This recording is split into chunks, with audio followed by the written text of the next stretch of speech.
जगाला दी कंप्लीट मॅनची व्याख्या शिकवणाऱ्या रेमंड कंपनीच्या व्यवस्थापनानं आपल्याच कामगारांना मात्र अधुऱ्या अवस्थेत सोडले आहे। ब्रँडेड कंपनी पण कामगारांच्या नशिबी मात्र वणवण अशी विदारक स्थिती सध्या यवतमाळच्या रेमंड युको डेनिम प्रायव्हेट लिमिटेडमध्ये पाहायला मिळत आहे। गेल्या 23 महिन्यांपासून प्रलंबित असलेल्या वेतनवाढीच्या प्रश्नावर अखेर कामगारांच्या संयमाचा बांध फुटला असून मंगळवारी जिल्हाधिकारी कार्यालयावर भव्य बाईक रॅली काढल्यानंतर आजपासून कामगारांनी आझाद मैदानात लाक्षणिक उपोषण सुरू केले आहे। महागाईच्या वणव्यात कामगार होरपळला। मार्च 2024 मध्येच रेमंडच्या कामगारांचा वेतनवाढीचा करार संपुष्टात आला होता।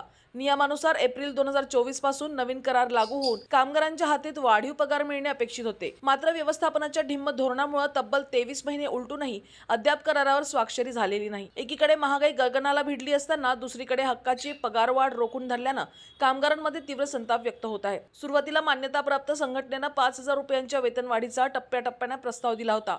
मात्र व्यवस्थापनानं दाखवलेली दिरंगाई आणि गेल्या 2 वर्षात वाढलेली प्रचंड महागाई पाहता आता कामगारांनी आपली मागणी अधिक आक्रमक केली आहे।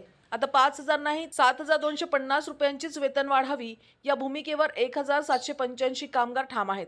मंगळवारी यवतमाळच्या रस्त्यांवर रेमंड कामगारांनी काढलेली भव्य बाईक रॅली ही व्यवस्थापनासाठी एक इशारा होता। त्यानंतरही प्रशासनाकडून ठोस हालचाल न झाल्यानं आज आझाद मैदानात शेकडो कामगार उपोषणाला बसले आहेत। हा केवळ लढा पगाराचा नाही तर आमच्या अस्तित्वाचा आणि सन्मानाचा आहे अशा घोषणांनी परिसर दणाणून गेला होता। 7250 रुपयांची वेतनवाढ एप्रिल 2024 पासून नवीन करार लागू करून ही वाढ तातडीनं देण्यात यावी। निलंबित कर्मचाऱ्यांची वापसी, ज्या कामगारांना निलंबित करण्यात आले आहे त्यांना कोणत्याही अटीशिवाय पुन्हा कामावर घ्यावे। थकीत पगार संप काळातील कामगारांचा पूर्ण पगार त्वरित अदा करण्यात यावा। दिवाळी बोनस 2023 आणि 2024च्या दिवाळी बोनसचा करार करून त्यात 20% वाढ करावी। भ्रष्ट अधिकाऱ्यांवर कारवाई, कंपनीतील ज्या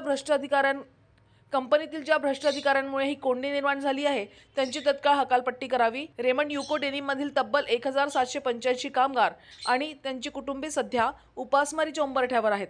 मुलांचे शिक्षण, औषधोपचार व दैनंदिन गरजा पूर्ण करताना कामगारांची दमछाक होत आहे। जर व्यवस्थापनानं आपली आडमुठी भूमिका सोडली नाही आणि तातडीनं तोडगा काढला नाही तर हे आंदोलन अधिक तीव्र होईल आणि याची सर्वस्वी जबाबदारी प्रशासनाची असेल असा इशारा कामगार नेत्यांनी दिला आहे। यवतमाळच्या औद्योगिक शांततेला व्यवस्थापनाच्या दिरंगाईनं सुरुंग लावला असून आता सरकार आणि प्रशासन यावर काय भूमिका घेते याकडे सर्वांचे लक्ष लागले आहे। आमच्या मागील 23 महिन्यापासून कंपनीने आमची पगारवाढ केली नाही आहे आणि आता आमच्या एक जे मान्यताप्राप्त संघटना आहे त्यांनी सरळ हात वर केले की आम्ही 5000च्या वर देऊ शकत नाही।